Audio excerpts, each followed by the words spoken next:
is up, world? Welcome to Apocaflix Now, the movie hangout show from Apocaflix Movies.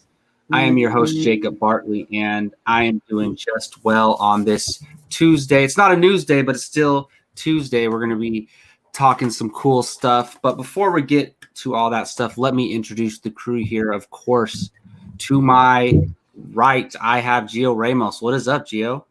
Hey, what's going on, you guys? I was having a pretty normal weekend going into this week until today. Yeah, heck yeah. Thanks to Mr. Jake Berlin for referring me. I got an exciting interview coming up on my channel with the author of the Release of Snyder Cut book. So again, thank you, Jake. Appreciate that. And gonna try and slam dunk this. Gonna try and hit a home run and just talk about the shit I love. So that is some awesome news. And of course, we have Jake Berlin in the house. What is up, man? Not a whole lot, man. Just the usual Tuesday, doing my due diligence to everybody, hooking Gio up. So good day. That is awesome. I feel like that's all you do is hook people up, Jake. Just with it's my giving job. man. It's with favors all day, every day. As a baseball coach, your job as the head guy is to hire better people and hook better people up below you. And that's what I do here on Apocaflix. Jesus Christ. That is great. That's why you're the captain. And of I'm course, the captain now. Brian Avalosino. What is up, Brian? You were just telling me about a cool book you got. Can't wait to check that out. Oh, yeah. I'm into the High Republic right now. Maybe 17 chapters in, which sounds like a lot, but it actually isn't. So it's an easy read. It's a pretty easy read. Fairly. The hardest part is there, since you don't know any of the characters, remembering who is what and who is who and all that. Because there's a lot. They throw a lot of characters at you right off in the beginning. So you gotta create voices in your head for each character. Or you just audiobook it and they give the voices to you. Well, that's what I do, but I'm not a huge. That's what I do, but I'm not a huge fan of the guy that did this audiobook. He's probably my least favorite Mark of all. Thompson? You don't like Mark Thompson? Mm-mm. Oh my goodness, Mark Thompson is the best one who does it. I'm not a huge fan of his, but he does like 75% of them. He does maybe 50 to 60. Does more than 50% of them for sure. He's done actually a lot of them. The women do them. The women do them really well. So, but yeah, I mean, I'm not complaining in the slightest. I'm on my way to figuring out what this great disaster is. I'll be on my way tomorrow. Probably gonna listen to Have you started it at all?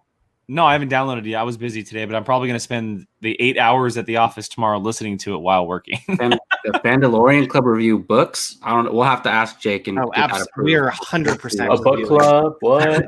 Hey, that'd be perfect for the Mandalorian Club. Before we get to the movie watching challenge and to our top 2020 movies, if you can call 2020 a year. Speaking of shows, we have a new show announcement, and I'm going to shoot it to Jake Berlin to tell you guys a little bit more about that.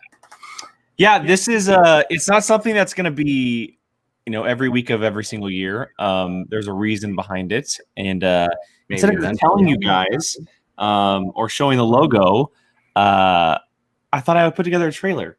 So here we go for our brand new show here on Apocaflix. Trailer. This.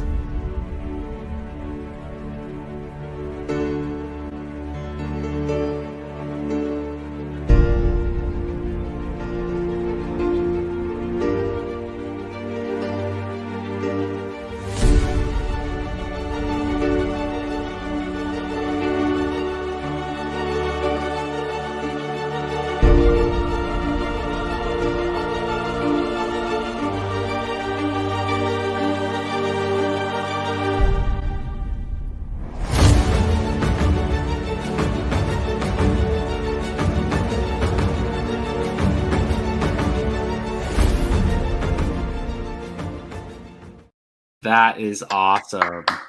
That is awesome. Wow. I didn't even know that was coming. Maybe Brian did. I don't know, but that was He has to pass everything by me. That makes us look so legit. What do you guys think? Marvel Rewind. I mean, I voted for the title, so I like it. I love the Marvel Rewind logo. Yeah, it's cool. And I like it because it's simple, both the logo and the name. And it makes sense because, we're looking back at the episode. So rewind, Cute. It's very Marvel-like design, like the studio's logo. Music's incredible, too. Where'd you find that? Long search. So is that going to be the show music? So that'll be the show music. Nice. That actually, if everything works out as it should be, that it will be the intro to every single episode of Marvel Rewind. Also, it will change with each Disney Plus project that Marvel has. So Marvel Rewind, the idea behind Marvel Rewind, it's basically the Mandalorian Club for Marvel. Disney Plus has, or Marvel rather, has decided to put a lot of content on Disney Plus. And Marvel Rewind is going to be our version of Mandalorian Club, but for the MCU. And so starting this Friday, because the show debuts next week, we will be doing episodes on Friday afternoons at 4 o'clock Pacific for WandaVision. We're going to do a preview episode this Friday. We're going to kind of just spend an hour or so talking about the show, what we expect, theories, stuff like that. And then as the shows kind of trickle in and out with, Falcon and Winter Soldier and Hawkeye and Loki and that type of stuff, even the movies, the logo and the intros will change with the shows. And maybe by the end of Phase 4, you'll just make one giant mix. Maybe, possibly. But that's the idea behind the show. It's our version of the Mandalorian Club for the MCU. The same thing will happen for DC once it puts content on HBO Max for their shows. But yeah, you can catch us every Friday for the next 10 weeks because it hasn't been confirmed. There's 9 episodes in the first season, plus this extra week this week. So we're going to be doing 10 episodes of Marvel Rewind for WandaVision. So there you go. See me when Green Lantern comes out. Ooh, I'm there with you, Brian. I like this. Rather than just doing a random review here and there, we have like actual shows for these properties, which is pretty cool. And guys, I had something that I realized. I was listening to another show and they were saying, like, you guys remember when the name of WandaVision was first announced? I was like, what is that? That's a weird name. And I finally get it. It's like television, but WandaVision. And it's like a TV show spoof type thing. I never realized that until Jesus Christ. It took this long. Yes. Well, you guys didn't know at first either. We figured it out after a week, not 2 years. No, I think the only time people would have figured it out is when they said that she's going to go through the different eras of television. And that's when people probably realized it. But I just realized it the other day. Jake, are you rewatching it? I was saving the video. Sorry, I was saving the video on my phone. And when he loves it so much, he's just sitting there rewatching it. No. I'm tweeting it currently. So all of you watching, if you follow us on the Apocaflix Movies Twitter page, head in there and retweet that very quickly. Brian, I don't know if you saw it in the chat. Brian Nussbaum, I don't know if you just popped in, man, but we have a new show coming about Marvel. Stay tuned. Friday afternoons, everybody, 4 p.m. Pacific, right here on the channel. Absolutely. That's going to be a blast for sure. Look at that logo. I love the color on the bottom. Mm-hmm. Where's my T-shirt at? We'll see when the T-shirts come. You and your T-shirts. Hey, would you rather me not buy them? Okay. Come on now. I thought you were going to say, would you rather me not wear a T-shirt? And I'm like, no, you need a T-shirt. Yeah, I definitely do. All right, let's get to the movie watching challenge real quick. This is a big one because I finally watched The Big Lebowski. And if you don't know how this segment of our show works, every week one of us gets challenged to watch a movie. The other 4 submit a film, and it gets chosen which one we're going to watch. And you guys voted. I'm going to watch The Big Lebowski. I watched it last night, and Keith challenged this to me, which is unfortunate. He's not here at the moment. He might be joining us soon, and we'll get his thoughts. But, man, all right.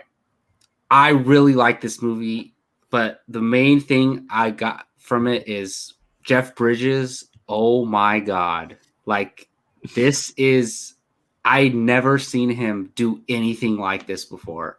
And I'm assuming you guys have all seen it, right? For once have seen this movie. Yep.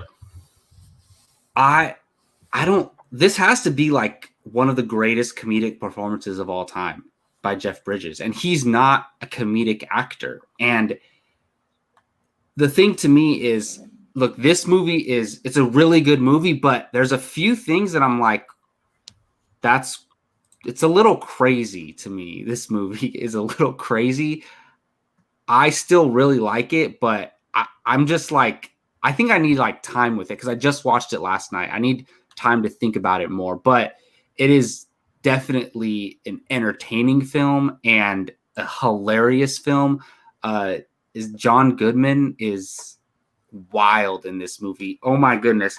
When they try to dump off the fake suitcase of the money and he jumps out of the car and the Uzi starts popping off. Oh my God. I started laughing my butt off. But I couldn't I couldn't believe that it was Jeff Bridges. Like I was watching Jeff Bridges in this movie. It was insane. It was crazy. So I definitely really enjoyed it. It's a movie I want to revisit again. Yeah. And it's such a unique film in the way it's told and just the way it is. And I love how they're just hanging out at the bowling alley the whole time. And it's insane. And I definitely see where this like cult classic came from this around the movie. So yeah, I definitely enjoyed it. I think the ending is what didn't like make it a knock it out of the park home run for me. I feel like they kind of just didn't really end the movie. They were just like it was just kind of ended and there wasn't really a climax, you know, but at least he got out of the trouble that he was in. And yeah, the Julianne Moore character was definitely interesting. That was crazy character. But yeah, it's so weird. I forget that she's in this movie because I actually have a hot take. I'm not a fan of The Big Lebowski. Really? Wow. Yeah, it's and that's surprising. But I have found out over the years that I am not as fond of the Coen brothers as I thought I was. I don't know what it is about the way that they either write or direct or produce properties or whatever. But yeah, I've never been able to wrap my head around The Big Lebowski. Honestly, never. But you like No Country for Old Men, right?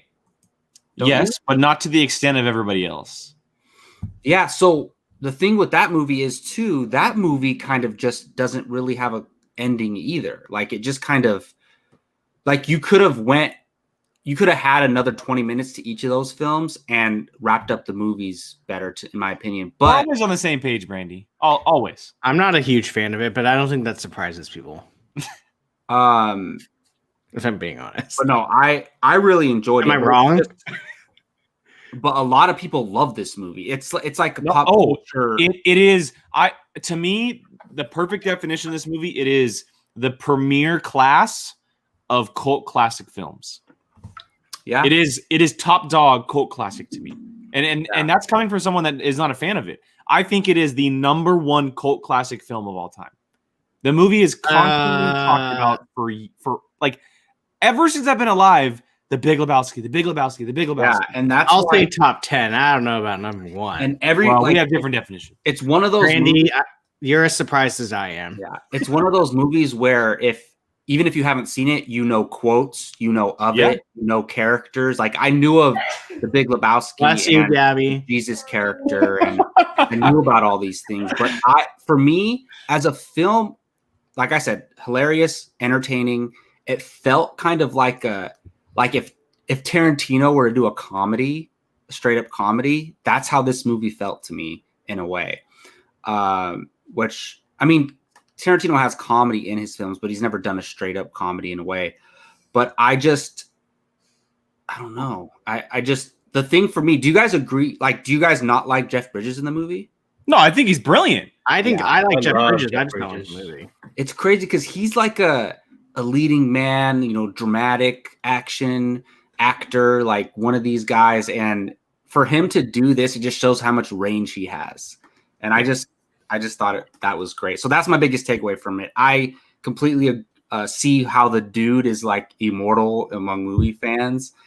And I went down a rabbit hole after I watched the movie and just like looking up what it's about and theories and all this stuff. And they said like the dude became a lifestyle, like people like just started living like that after this movie came out. Yeah, it's called hippies.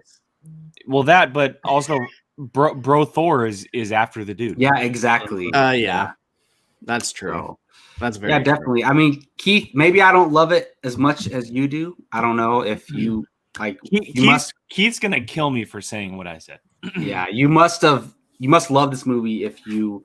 He's gonna kill you, and then he'll be like, "For me, I'm not surprised." Well, he might even be mad that I don't love it. Like I'm not over the moon. Well, I say that because Keith and I are very similar on film views. We have a lot of similar tastes, and I feel like every time I disagree with him, he kind of wants to kill me. So yeah, there's always here and there. Like he doesn't like Troy. What is wrong with him?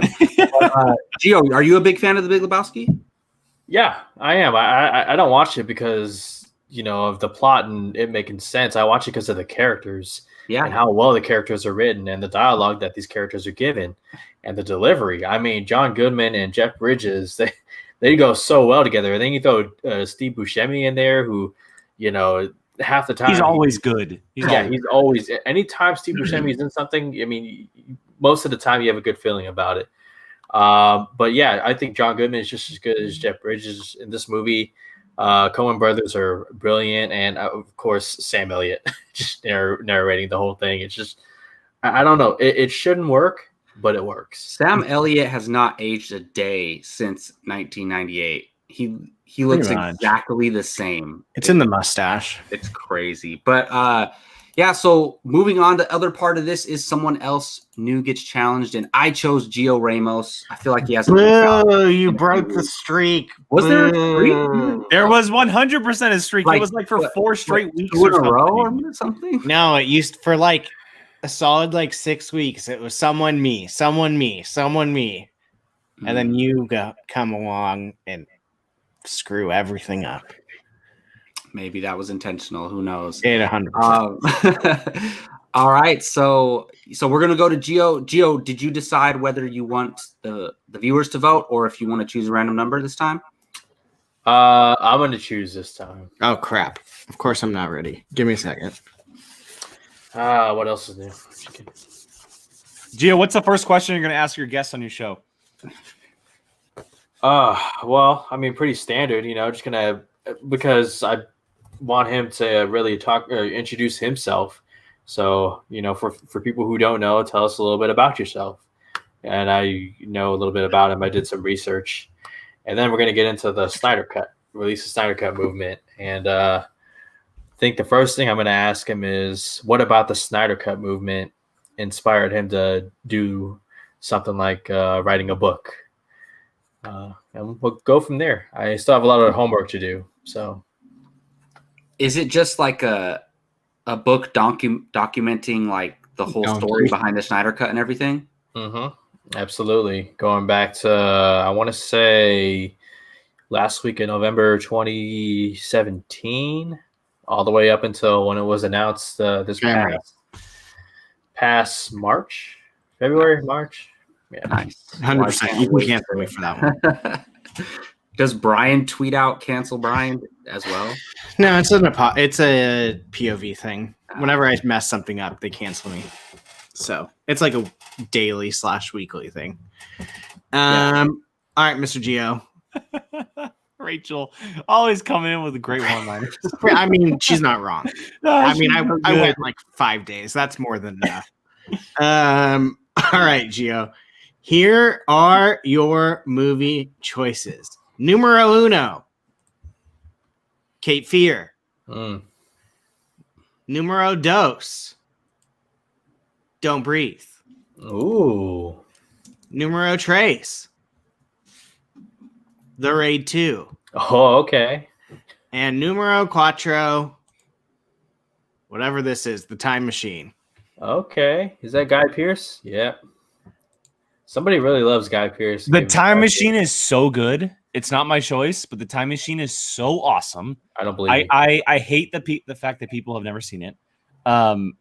I'm so jealous by all these choices. I really I've seen them all, and I want to watch them for the first time. I really am jealous that you're going to be able to watch one of these for the first time, like legitimately. All right, Mr. Geo, pick a number 1 through 4.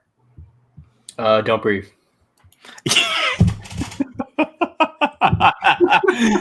Well, you have a 25% chance of getting it. Which one is it? Okay, so 25% is 100 divided by 4. So Thank number God 4. you got that math right on screen. Number 4. You pick number 4? Yep. The movie that you will be watching is Yes! Nice. Hell Raid 2. Okay. All right. I was a big fan of the first movie. Proof. Jake, you know this. What was that? Did you cross something out? It was number 1. Don't Breathe is number 1. Nice. Okay. Yeah, looking forward to this for sure. So- I've held off long enough. It's time for me to finally watch it. Again, for those of you that did not see it, the Raid 2 is So I'm assuming you've seen The Raid, Gio. Oh yeah. Yeah. Anytime it's mentioned, I rave about it. Myself and Jake Wait, you rave about the raid? rave about the Raid. It's so good, man. Rachel, I've only heard- seen Don't Breathe, so don't feel too bad. I heard this one is actually better, which I don't know. Too good to be true, but we're gonna find out. I'm 100% rewatching these this week just because Gio is watching the second one. Oh, Chuck, I haven't seen them. God, either. that movie's been on my list for like months, and I keep it's one of those movies I keep wanting to Still watch. haven't but I watched keep it, right? forgetting. Brian? No, it's literally the movie that I keep like saying to myself, like, oh, I'm gonna watch this, and then I forget about it, and then X amount Brian, of what's the time. name of the drug in the movie? Wait, what? Gio, what's the name of the drug in the movie? I mean, I know it, but do they want What to is it? slow mo? Ah, I wanted to see if they might. I have never seen it. Didn't we have that as a trivia question? you sure Yeah. did. Oh yeah. Jake, didn't I need that to one. Were you at Keith? I need to put all those movies you gave me on my movie poster on the challenge list. Oh, that's a good call. Mm. Good call. All I right. got so what he's talking about. I got Brian a little show. poster. It's 100 movies, 100 movie watch list, and each time he watches one, he scratches one off. Oh, nice. Yeah, I imagine he's going to get it right now. So. It's like I'm a little child. Like there's a reward for good job. You watched the movie. So yeah. So this is my list. Oh wow. There's tons. Did you choose those No, movies, Jake, no. or it was just a it's the poster one that was thing. It's already the made? one. The only thing I wish that I could have done is customize it. It's pre-made, But I'm So, sure it has a ton of. it has a lot. Lots It of has a fun lot there. of movies, but there's definitely movies on there that I would have put just for fun. A lot of Yeah. them are like those are like that's like an AFI list essentially is what it is. Is there anything on there that you already have seen, Brian? Yeah, the ones that anything- scratched off. Oh, Anything okay. that has a picture I've seen. Oh, you like scratch it? Yeah, it's Yeah. a bucket list. Yeah. So Oh, like when I nice. watch one of them, I scratch off cool. this gray, That's and cool. it really reveals a pretty picture for me, like a reward. It's like a treat. Well, that is The really next awesome. one I'm going for is this one, Alien. Yeah. Ooh, That's Oh, what I okay. want next. that's a good one. I just watched that last year and I loved it. I'm curious to see what the picture is. I think it's going to be an egg. Oh, actually, no. It might be one of those face thingies. Face huggers. Probably the egg. They're called face huggers. Face huggers. Okay. Yeah. Crap. I want to watch that. All right, so if you guys are ready for this, we're gonna get to our amazing 2020 movies, top 2020 movies of the year. And Jake, since you kind of came up with this idea, do you want to tell them how we're gonna go about doing this? I love Yeah, that we this is don't gonna- even have 20 guys, movies for I'll 2020. just say this now. This is going to be way different than it usually is. There's going to be a lot of like movies that are 100% rotten on our list just because the movies that it came out were very slim. You guys know. You guys know it's like there was barely anything that came out this year. But I will say this: there was definitely enough for a really, really solid list of movies in 2020. There were plenty of choices between January, February, and the first 2 weeks of March. And then we had multiple streaming movies come out throughout the year via Netflix, Hulu, the one Disney Plus as well. And so there's definitely a number of choices that you can choose from, but it's definitely going to be a different list than usual because, I mean, if I may be the only one that's saying this, but I don't see really like a single Oscar-worthy film outside of maybe one or two anywhere near my list. But that's just me, like I said. So, yeah, I'd I see mean, one for there's sure. only really one to me that's for Oscar consideration on my list. I swear to God, if you think it's Harley Quinn, I'm gonna come over and slap the shit out of you. Hey, if I thought that, that's my opinion. Movies are subjective. All right. Okay, Even so the way I'm it's shaking gonna my work head. is we're gonna go around the horn essentially and reveal one at a time. We're gonna go 5 through 1. We're not gonna do all 10.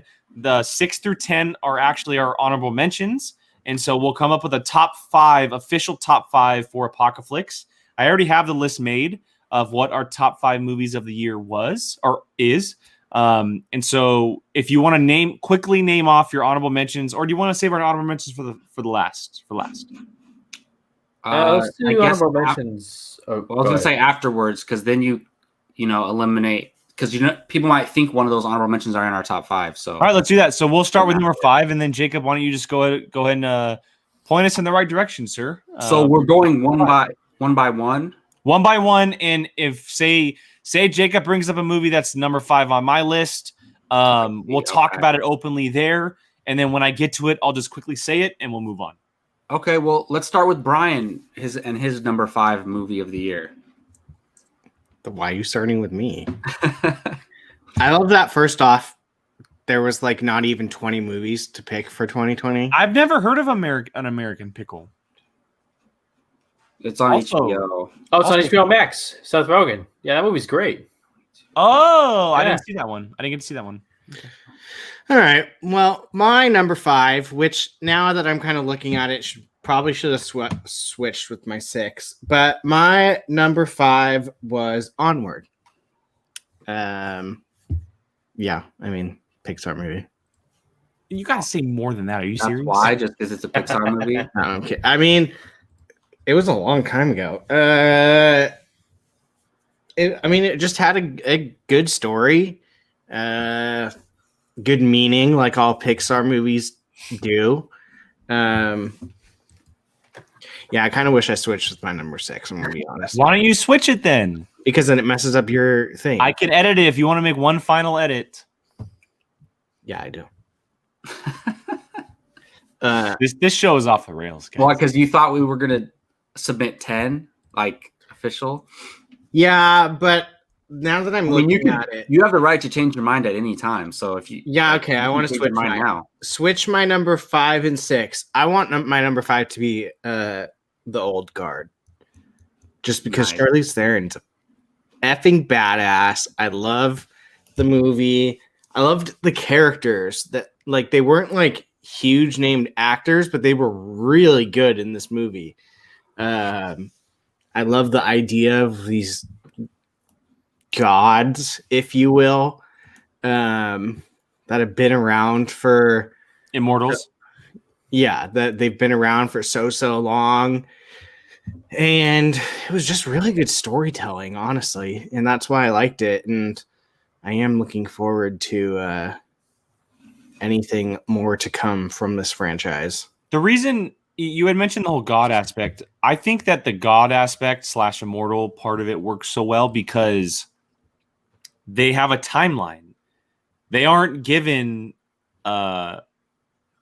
forever life. As they mentioned in the movie, at some point, their powers go away. They just don't know when. It goes away at some point. It can be 100 years. It can be 1,000 years. It can be 50,000 years. But at some point, their immortal power goes away. And it's a brilliant move because, I mean, if you're a god, you're a god, right? And maybe there's a way a god can die in this universe. But if you kind of do this thing where you lose your powers eventually and you become human or mortal, it adds another layer to it. Plus, like you said, Charlize Theron, anything she does is just incredible. No, easily. Like just anything she does is incredible. And But I love that ending too. yeah, I mean, everything about the movie to me is incredible. I think it's so smart in the way that it does things as well. It's not in your top 5, is it? Well, we said we're going to talk about movies when they get there. It is in my top 5. I'm just not revealing where. Oh, okay. So because I'm just going to quickly glaze over it once I get to my spot. But okay. it also being a Netflix film, Netflix is like slowly been working their way to these big giant properties / action movies. They started with Triple Frontier, the Ben Affleck, Charlie Hunnam film. They kind of got their feet wet a little bit. Then they did The Old Guard, and then they did Extraction, and now they're like in the game of action films, and they're doing it really, really well. Mm-hmm. And this is definitely one of the highlights, if not the biggest highlight. Don't forget they do have a stinker every now and then. Of course, everyone does. What's that Michael Bay one with Ryan Reynolds? Underground. Actually, they have more bad films than good films, to be honest. But they've been making good films lately. They have a very high risk, high reward mentality. Mm-hmm. Well, they say let's put out 40 movies.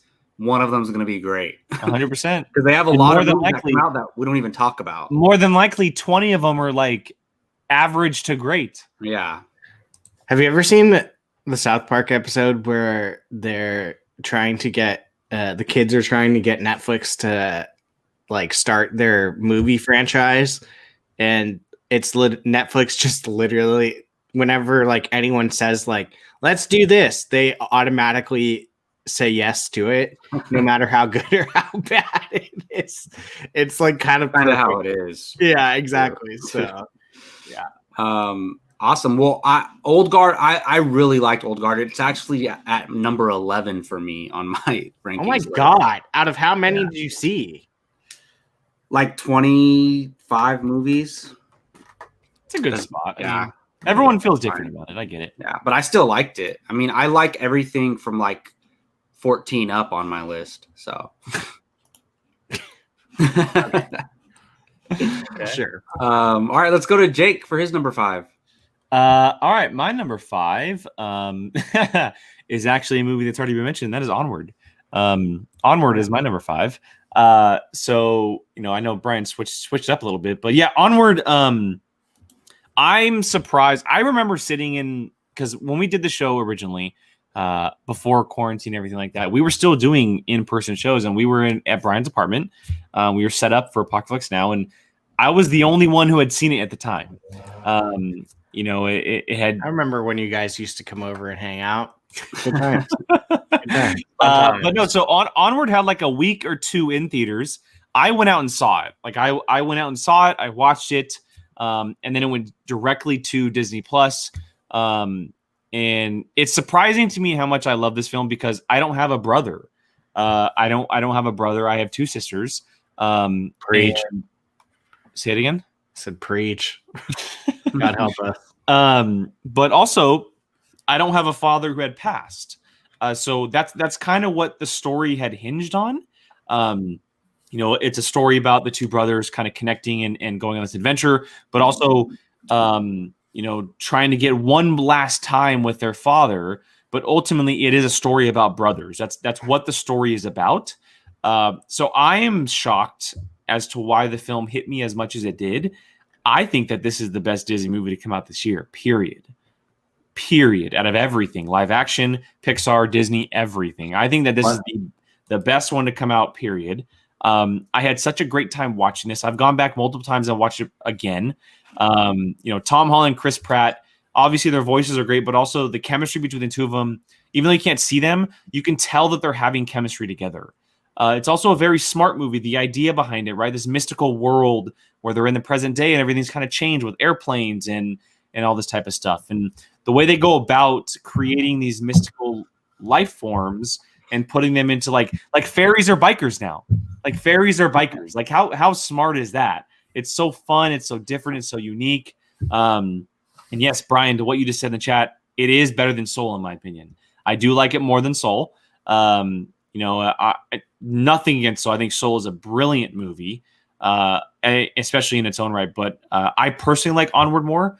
And 5 spot is a good spot, especially in this year. But I do think that it's definitely one of the best movies of this year. Last year. Yeah, 2020. All right, Gio, what's your number 4 film? Number 4. 5. Oh, 5. Sorry. Hey, you skipped it because it's the DC movie, huh? Is it? yeah, it's a DC animated movie that I saw very early in the year. And well, the movie's called Superman Red Sun, and it's on HBO Max. It's a DC animated Elseworlds story where just imagine if Superman didn't land in Kansas, but instead landed in the Ukraine during the Soviet War and becomes a heroic figure for the Russians. And it's just, again, it's an Elseworlds story, so it's not exactly what you would expect from characters like Wonder Woman, Batman, and Superman, but it's so well done. And the whole story of Lex Luthor becoming the president, and in this else world, Lois Lane is actually Lois Luthor, and Batman is it's so crazy, but it's so good. I don't really want to spoil it for you guys, but if you're into DC animated movies and there was one that you absolutely had to watch and you have HBO Max, check out Superman Red Sun. It's a good story. So that's a popular comics storyline, and I didn't even realize that came out this year. I got to check that out. Oh yeah, I was gonna say that every DC television show ever has adapted Red Sun in some form. Even Supergirl did that. Yeah, Supergirl did it. Smallville did it. I'm very interesting. I've watched a lot of DC animated movies. I've always enjoyed them. Yeah. I don't watch them as soon as they come out. I kind of watch them over time. But I'm definitely interested in, because it's a very popular storyline. Mm-hmm. It's a very big storyline. It's very similar to last year's movie. Oh God, why am I forgetting the name all of a sudden? Jacob, you were challenged to watch it. It's essentially the evil Superman little kid. Yeah, what's it called? Yeah, Brightburn. It's essentially what Brightburn would be, but the Russian version, which is even scarier. I'm definitely interested in watching it. I think DC animated is really, really good at what they do. Oh, DC's always been good at their animated. Mm-hmm. Yeah, I need to check that out. For some reason, I thought that came out a long time ago, but it did come out this year. They're turning a page this year, Brian. Okay. I've heard that's great. I still haven't seen it. I still haven't seen it either. You guys suck. Well, my number 5 movie is also a DC film, Gio. And that is what I'm calling Harley Quinn and the Birds of Prey. Say it right, Jacob. Do you even know the real name? My goodness. Yeah. Birds of Prey and the fantabulous emancipation of one Harley Quinn. Stupidest title ever of a film ever, honestly, if that's their official title. But I actually really enjoy this movie. And I may be a little biased because I'm a huge Harley Quinn fan, but when this movie came out, we were all speaking positively of it. We did a spoiler review. The Harley Quinn character continues to be great in this film, performance and the way she's written. The villain of this film it's Black Mask, right? Mm-hmm. Played by Ewan McGregor. Mm-hmm. I love him in this movie. He is so entertaining in this film. And I even like the side characters.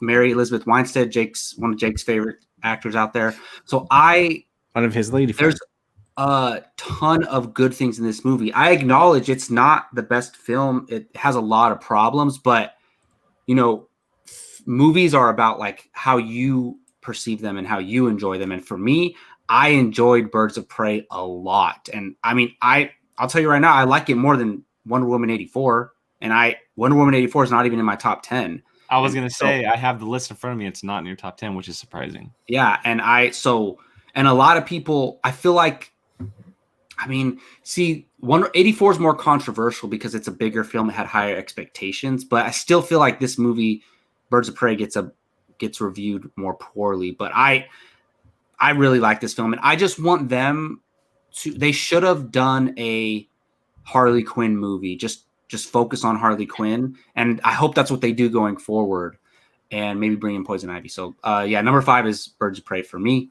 God, Jacob. Brian, let's go to you for number 4. Can you imagine if they brought in Poison Ivy? Jacob wouldn't be able to handle himself. If they just essentially adapted the Harley Quinn show. That's all I want. I'd be down for that. All right. Wait, what the heck?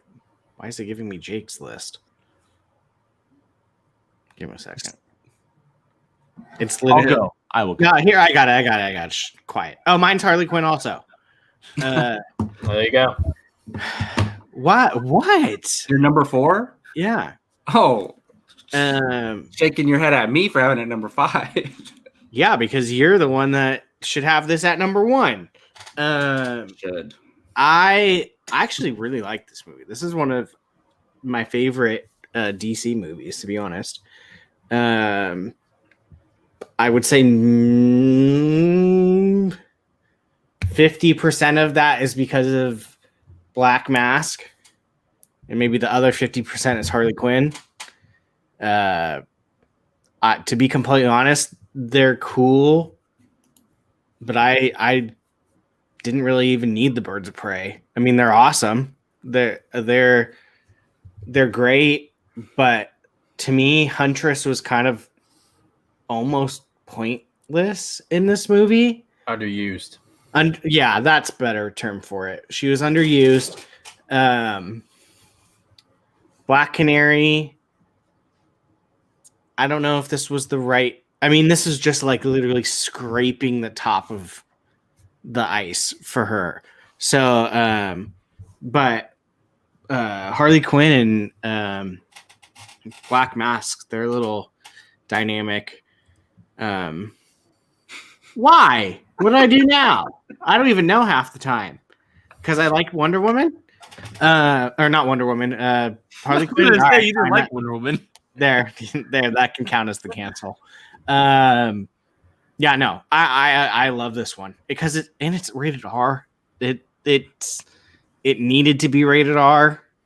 This was kind of their kickoff to rated R, right? DC's. Yeah. For in the DCEU. Yeah. So, I mean, was it critically received? No. But I have a feeling this is going to be one of the ones that kind of like gets a little bit of a cult following later on. It's the BBS treatment. I wouldn't go that far, but What BCS treatment? Sorry, off track. Let's move on. But yeah, no, I have a feeling this one might end up being a little bit of a cult following and people kind of going like, this actually wasn't that bad. This was pretty cool. For what DC was doing. And I mean, I'm not going to say it completely opened up for the Suicide Squad to be rated R, but I mean, it helped. So, yeah, I like this movie. I think it's one of the better DC movies, personally. So, yeah. Well, I am glad to hear that, Brian. Let's go to Jake for his number 4. I'm going straight back to Netflix, and I'm going straight back to one of their R-rated action movies. That's Extraction. Extraction is a just piece of heaven that has come down from the clouds and has graced our movie fandom. This movie, I don't care what you say, this movie is so absolutely incredible from start to finish. Chris Hemsworth has never been more Chris Hemsworth than in this movie. It is so perfect. What they were able to do with action is mind-blowing. They took it to the next level. And I think that the storyline also was very strong as well. A lot of people love or hate this one. Say it again?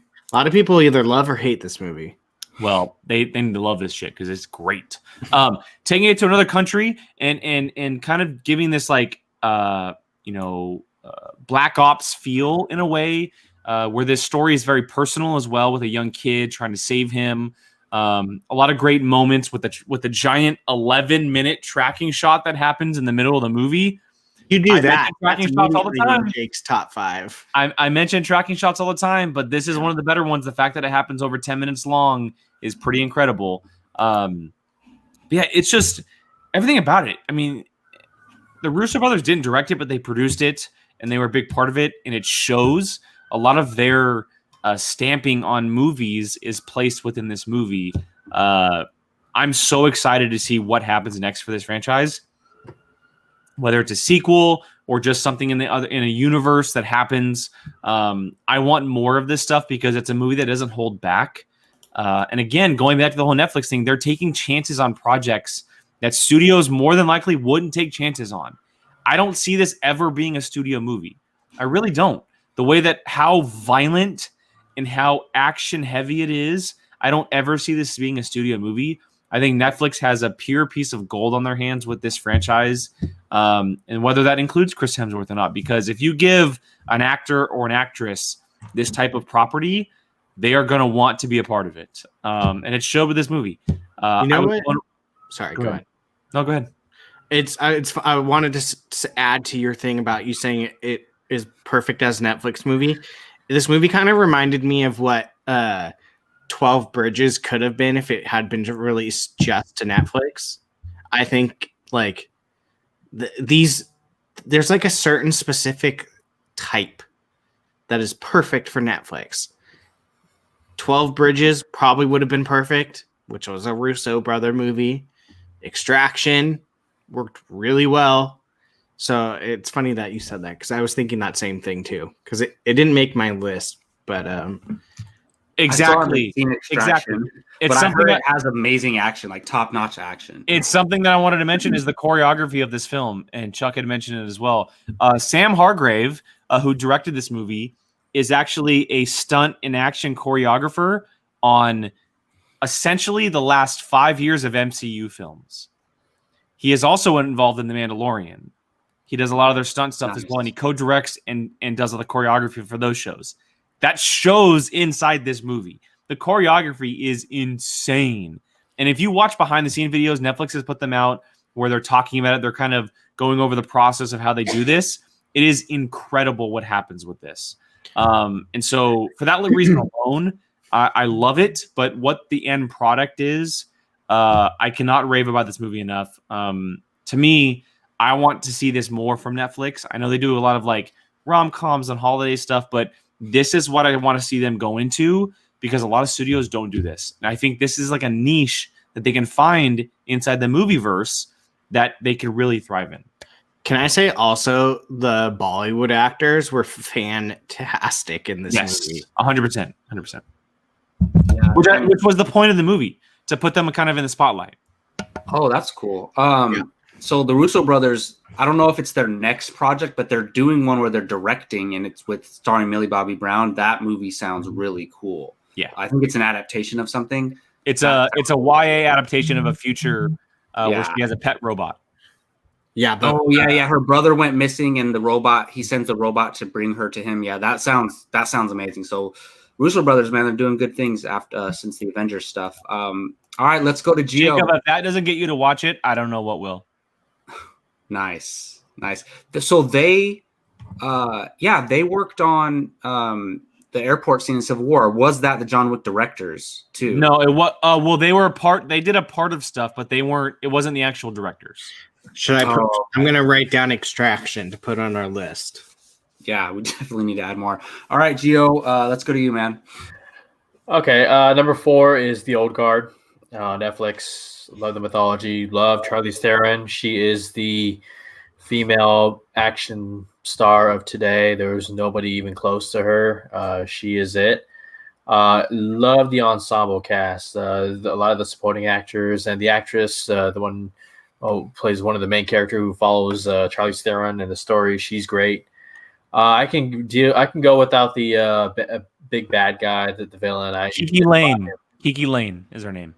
Who? Oh, her. Yeah, Kiki Lane. Yeah, she was great. But most of all, what the world that this movie set up. You know, Netflix is very much looking for this kind of franchise, and this is one that easily knocked it out of the park for me.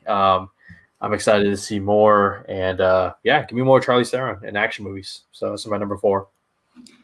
Awesome. So my number 4 is The Trial of the Chicago 7. Now, this is the one movie that, regardless of the year it comes out, I think it would have had some Oscar attention. And I'm hearing about other movies that are getting Oscar buzz, but are they really going to do an Oscars for 2020? We'll see. I mean, I think they still should, but it's going to be interesting. But yeah, Trial of Chicago 7 is just absolutely incredible. If I had to give my unbiased opinion of like, what do you think the best movie of the year is? It is Trial of the Chicago 7, but it's not necessarily my favorite movie of the year, but that is the one movie where just from beginning to end, I was completely enthralled, and I just couldn't take my eyeballs off the screen because of how great.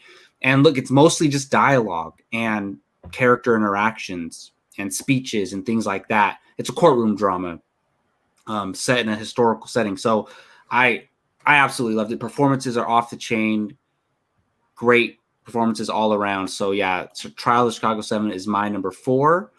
And I'm gonna go ahead and give my number 3. Did anybody want to give any thoughts on Trial yet? Or are you guys gonna bring it up again? Stop messing things up because you keep screwing it up. Because my number 3 was Trial of the Chicago. So, but go ahead. Oh, okay. Well, fine. Let's go to Brian then for his number 3. I loved this movie. This movie had me so engaged, and the characters that were in it. The story it was telling, just how wrong things were at this time period and the things that were happening. It's super relevant to today. That's exactly where I was going with that. And that movie was just incredible from the second it started to the second it ended. Sacha Baron Cohen was fantastic. I have no problem with people saying that it's their number 1 because my top 3 on any given day, in my opinion, could be a number 1. Yeah, that movie was freaking phenomenal. And for me, you don't think I'm gonna sit and watch a courtroom type one and come out loving it, and not this movie. Yeah, I remember I was surprised when we did the review that you loved it so much. It was so good, so intense. Not even it's. I mean, the moments, but like it's like Whiplash, where it just kind of leaves you like where you're just like, oh shit, like where you're like adrenaline's like going because you're like, what is going to happen next, and not necessarily anything like a bomb or anything's gonna explode or explosions, but yeah, that movie was so good. Yeah, it's a lot of tension with just tension. That's the word I was trying to pull out of my ass, but yeah, tension. Awesome. Well, Jake, what is your number 3, man? My number 3. Like, you didn't like that analogy there, Jake? No, it was just a funny statement. My number 3 is a movie that's already been mentioned. It's The Old Guard. We've talked plenty about this movie. The movie's fantastic. It's funny. I haven't seen it in a couple months. I'm probably gonna have to go back to it now that I mentioned it today. Charlize Theron can do absolutely no wrong. Absolutely no wrong. I would love to see more from this world. I think it's so rich with mythology and ideas. Obviously, the movie left open the door for a sequel. I hope Netflix takes a chance on it and does it. I would love to see it.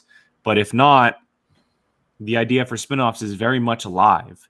It's very much alive. So it's similar to Extraction in a way where they set up a world where if they do a sequel, cool, but they can do a lot of other things inside the world in general.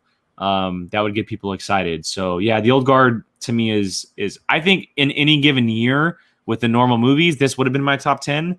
So I'm happy that it ended up at number 3 with the year we were given. Nice. Real quick, the chat is talking about Palm Springs. I really like Palm Springs. I believe it's a Hulu movie. Yes. But Palm Springs was pretty damn awesome. Very entertaining. So I will say this. I know a couple people in the chat have said it. He's not here. That is Keith's number 1 film of 2020. Palm Springs? Are you serious? Yep. It's good. Wow. It is very, very good. I have on my list as well. It's actually my number 6 movie, so it barely just missed the cut for me. I mean, I love it, but it just didn't even make my top 10, but I really like that movie. I mean, I'm a huge Andy Samberg fan, so yeah. And I like I forget the name of the actress, but she's amazing. She is incredible. She was in Wolf of Wall Street. She was his first wife in Wolf of Wall Street, and then she's the mother in How I Met Your Mother. If anybody didn't know that, and she's incredible. Kristen Milioti. Yeah, that movie is great. Oh, J.K. Simmons in that movie is hilarious. Yeah, that's a good one. All right, Gio, let's go to you for your number 3. Number 3 is Soul, Pixar's latest film. I didn't know anything about this movie going into it. So I was completely blown away by the end of this movie.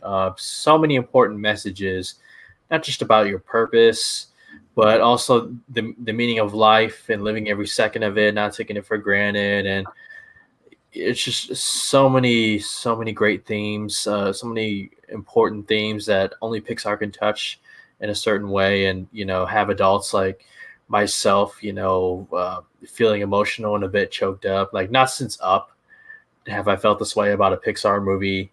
Love how it represented the culture in their jazz music, which is, it's such it's one of those musical genres that I don't ever want to see go away.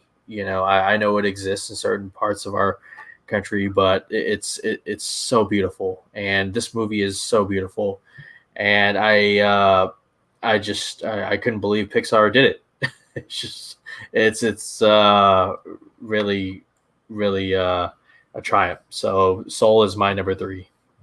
Yeah, Gio, I actually, we haven't talked about it yet. We're going to talk about it more in our next show later this week. But I absolutely love Soul, and it's not in my top 5. It's actually number 6 for me. But I love Soul. It's amazing.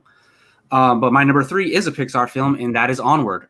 We talked about it a little bit here, but I'll just real quick. Onward, when it came out, I absolutely loved it. It stayed in my top 3 all year ever. Actually, my top 3 are movies all from the beginning of the year, which is crazy. But look, Onward actually made me tear up. You guys know Pixar. Every Pixar movie has that oh shoot moment. This is what the movie's really about, and that moment in Onward made me not like ball out tearing, but like it definitely got me really choked up. So, and all the things you guys said, the fantasy world and all that stuff, incredible. So I'm gonna go reverse order now. I'm gonna start with me to go through our number 2, and then we'll go back up. So I'm going to go for my number 2, and my number 2 is The Gentleman, the Guy Ritchie film, The Gentleman. I'm sure we're going to talk about it more, but absolutely love this film. It should be my number 1. I debated with my number 1 film to move it into the number 1 spot. This movie is pure entertainment from beginning to end. Great action, great comedy, great dialogue, great characters. I want a sequel. Gentleman is my number 2 film. Gio, let's throw it back to you for your number 2. Number 2 is The Trial of Chicago 7. I mean, Aaron Sorkin, such a genius, so masterful when it comes to writing and apparently directing. I'm a fan of courtroom dramas. Love this movie. Very performance driven. Of course, story as well as the story is important. But man, Mark Rylance, I still haven't forgiven him for taking Stallone's Oscar, but man, this movie really made me a fan. And Yahya Abdul-Mateen is incredible as well. But the MVP is Sacha Baron Cohen. I'm calling it right now. He will win Best Supporting Actor. So I love this movie. Check it out. The Trial of Chicago 7. Such an important film. Check it out. Can I mention real quick before we move on how many Netflix movies we're talking about? Crazy. I mean, it's the year of the streaming movies. But honestly, these movies we're talking about, Extraction, Old Guard, and Trial, these are movies that would be in the top 10 no matter what. Yeah, I mean, Trial definitely. They're stepping their game up. I mean, last year they had Marriage Story. They're stepping their game up for 100%, sure. 100%. Yeah. All right, Jake, what is your number 2, man? My number 2, it was actually my number 1 until a last minute change. My number 2 is the most thrilling film of the year, the one that has the most WTF moment. If we're giving our Apocaflix awards, this is the winner for the most WTF moment of 2020. That is The Invisible Man. The Invisible Man is the second best film of 2020. It actually may be the best film of 2020, but to me, it's not my favorite. When did you change your mind? About an hour and a half ago. Nice. There's a slight difference between my favorites and the second favorite. But like I said, for many years, my favorite doesn't always mean it's the best film of the year. I think The Invisible Man is actually the best film of the year. This movie is so smart. It is so good. Leo Whannell is probably my second favorite director working today. He also did the movie Upgrade, which if you have not seen Upgrade, go watch Upgrade. Please after you watch Apocaflix, stop what you're doing and go watch Upgrade as soon as you possibly can. The movie is incredible, and he follows it up with this movie, which is even better.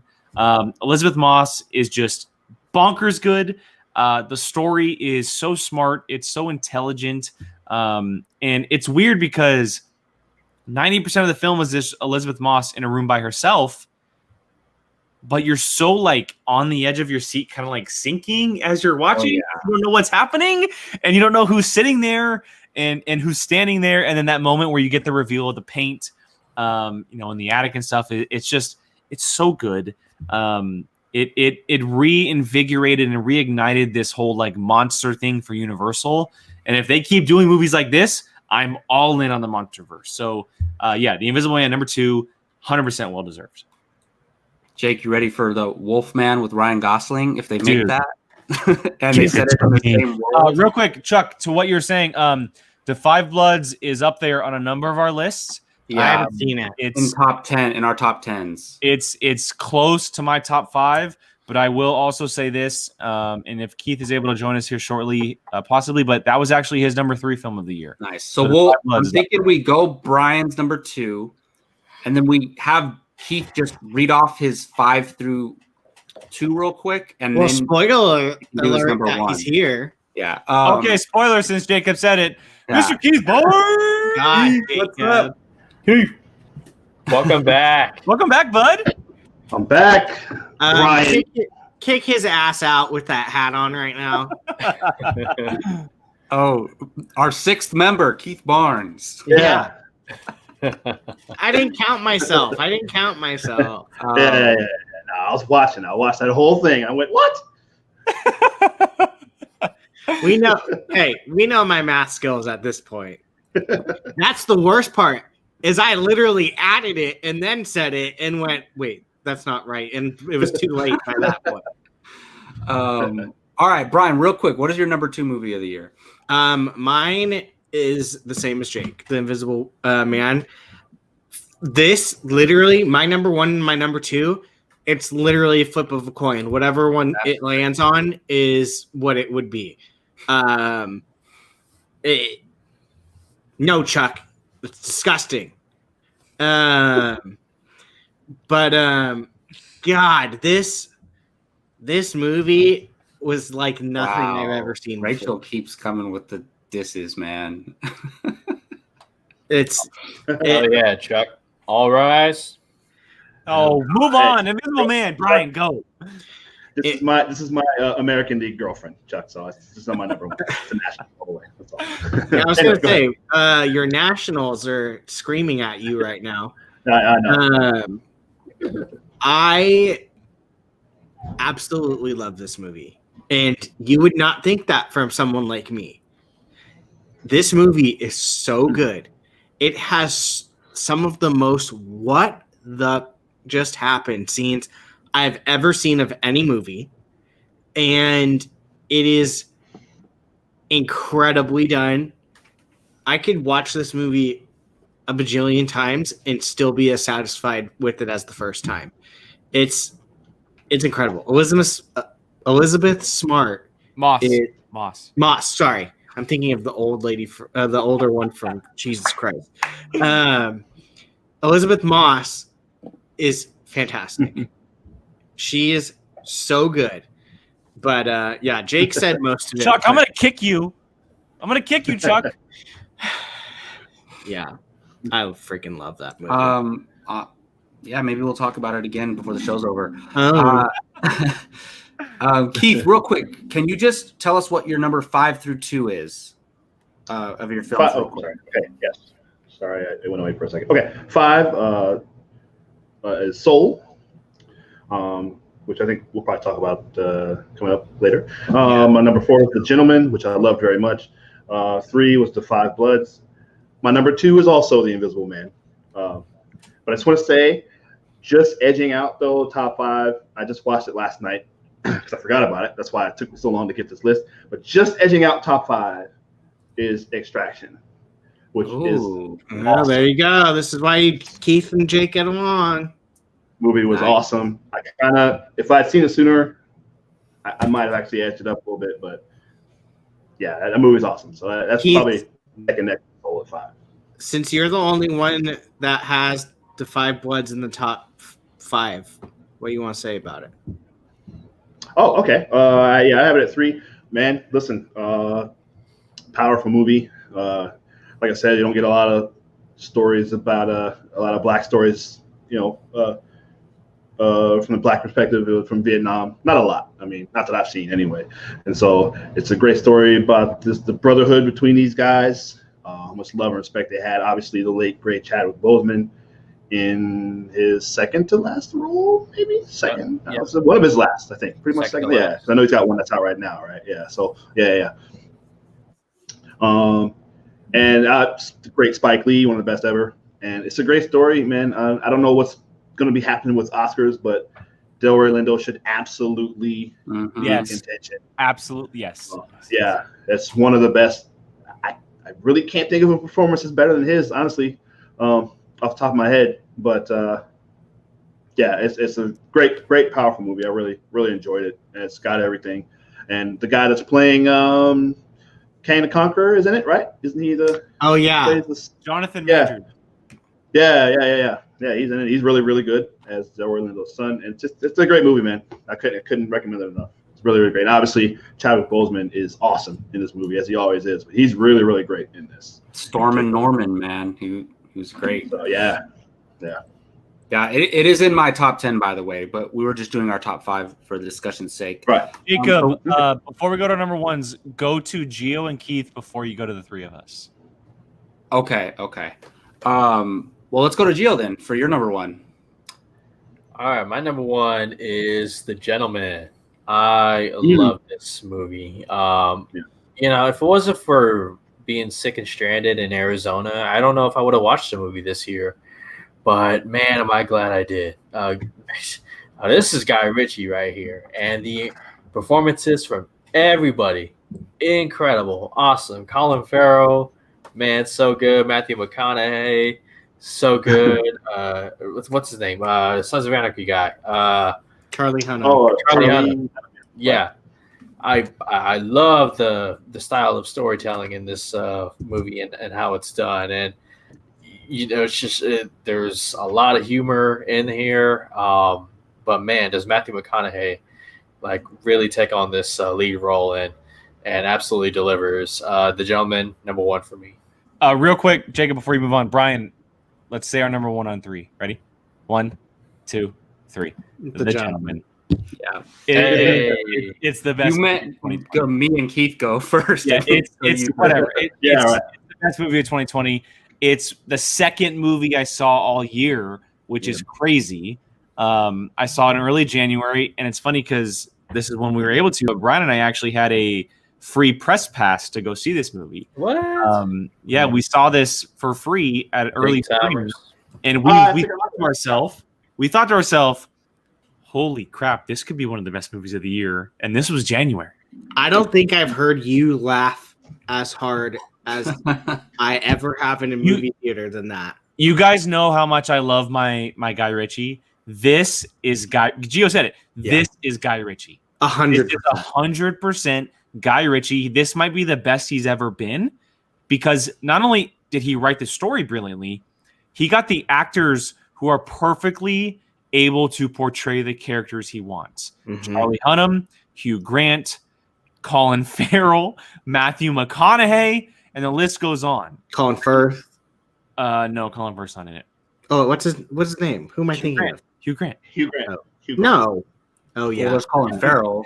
Jesus Christ. I'm gonna just go away at cancel Brian. There Look, we go. The Gentleman is by far the best movie of 2020 in my opinion. It's fun, it's action packed, it has a good story, it keeps you on your toes. It's also very unique and different compared to anything else that came out this year, which is what I like the most. So Guy Ritchie, praise to you, my sir, for finally giving us the pure, most perfect Guy Ritchie film you could ever give us. So his name is fuck with a PH. No, it's funny because us three, Brian, and Jake have The Gentleman, and well, I'll say mine now. My number 1 is The Invisible Man. So I said earlier, The Gentleman's my number 2, but it could easily be my number 1. Mhm. And then you guys both have Invisible Man at number 2, and then Gentleman at number 1. And you know what's funny about that? They both came out in the beginning of the year. Yep. We saw them in theaters. I think watching a movie in theaters has a lot to do with this, to be honest, just having that experience again. But I remember you guys all saw The Invisible Man before me, and then you guys had to like not talk spoilers around me, and you guys like couldn't wait until I saw it. And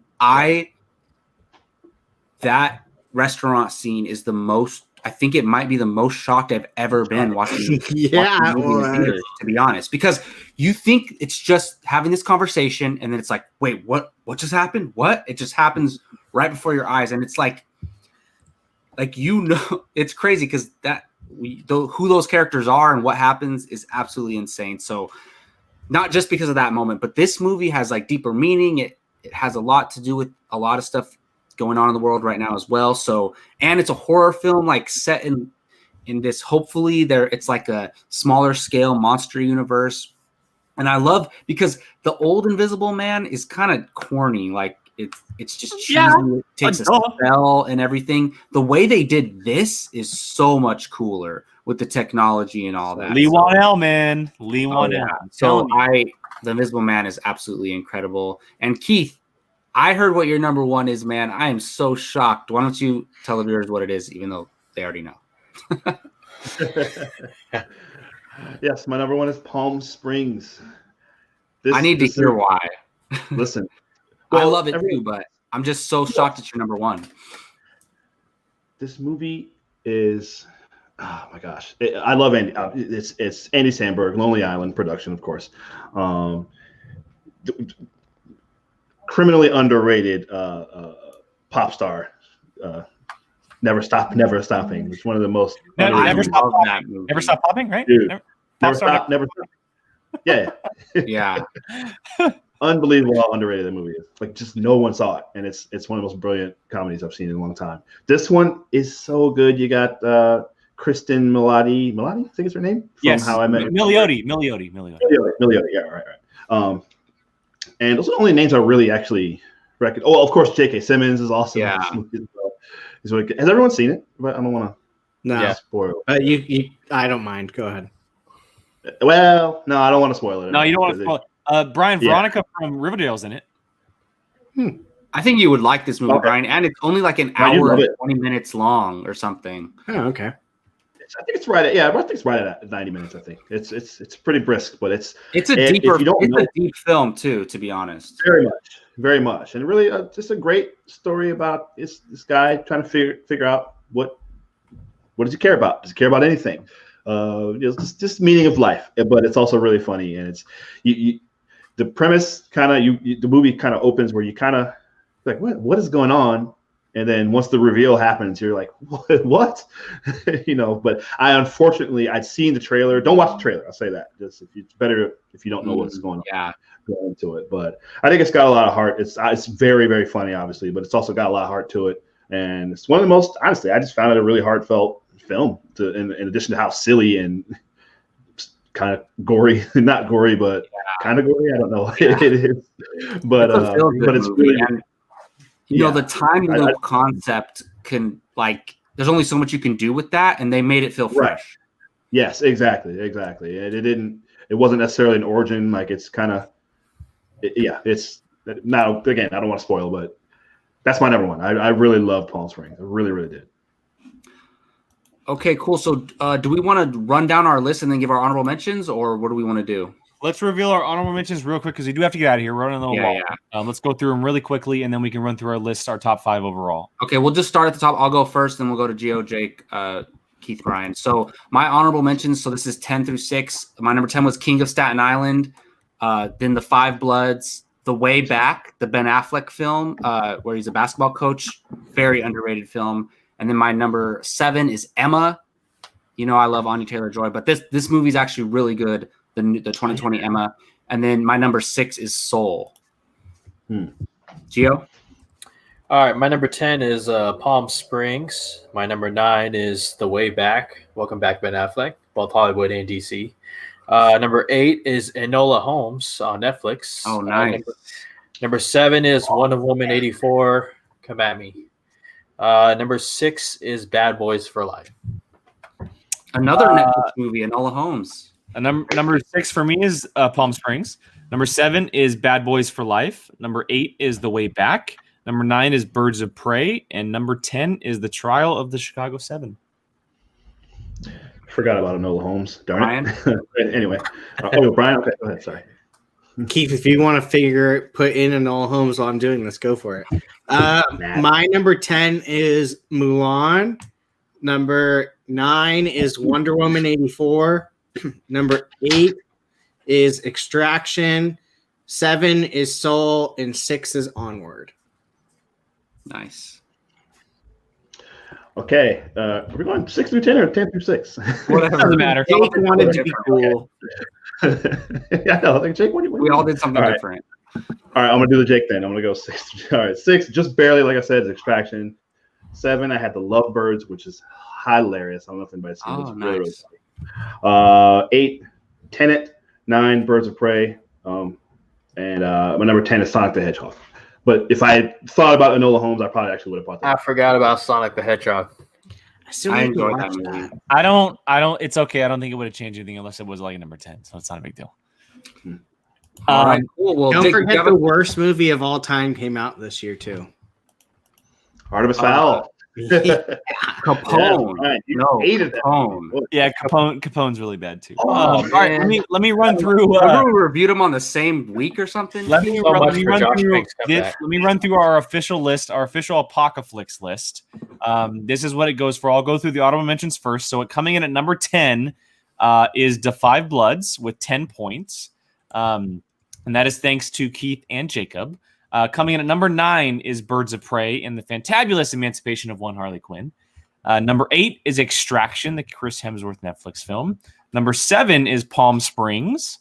Number 6 is Onward, the Pixar film. So those are our honorable mentions. This is our official list, our official top 5 films of 2020. Number 5 is the Charlize Theron Netflix film, The Old Guard, coming in with 21 points. Number 4 is the most recent film on the list, and that is Pixar's Soul. Number 3 is the Aaron Sorkin Netflix film, The Trial of the Chicago 7. Number 2, with 37 points, is Lee Whannell's The Invisible Man. And number 1, with 46 points, a whopping 46 points, is Guy Ritchie's The Gentleman, the earliest movie on this list, coming in at number 1 of 2020. And how many points, Shake? 46. That might be the highest number 1 we've ever done. Hell yeah. No, we had a perfect 50 for like an Endgame or something in recent years. I don't know what it was. Yeah. Was it The Force Awakens? It might have honestly. I think Endgame or either Infinity War or Endgame had that too. But all right, well, that's gonna wrap it up. Those are our favorite movies of 2020. I hope next time we do this, it's gonna be a lot better and a lot better movies to choose from, more movies to choose from, and hopefully, eventually, we'll be. It could have. It was my number 11. I never got a chance to check it out, but I want to though. I definitely want to. And yeah, we're gonna be putting up a Soul review later this week with all 5 of us on it, I'm assuming. And then we're also going to talk some more Mandalorian since we didn't get to talk it with Keith. But that's going to do it for now. But before we head out of here, we do want to show you guys our Marvel review show. What's it called again, Jake? We want to show you the trailer again one more time. Just in case you haven't seen it, we'll drop it one more time. Here you go.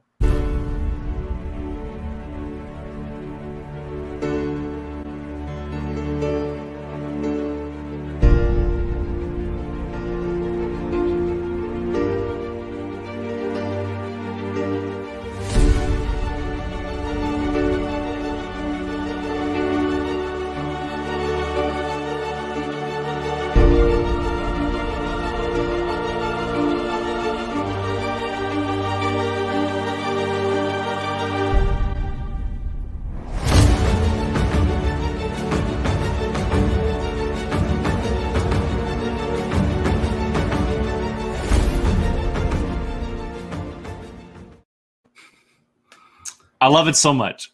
Yeah, that's awesome. Great job, man. All right, well, that's going to do it for Apocaflix Now. For Keith, Brian, Jake, Gio, and myself, Jacob, thank you all for watching. We really appreciate it, and we'll see you all later this week.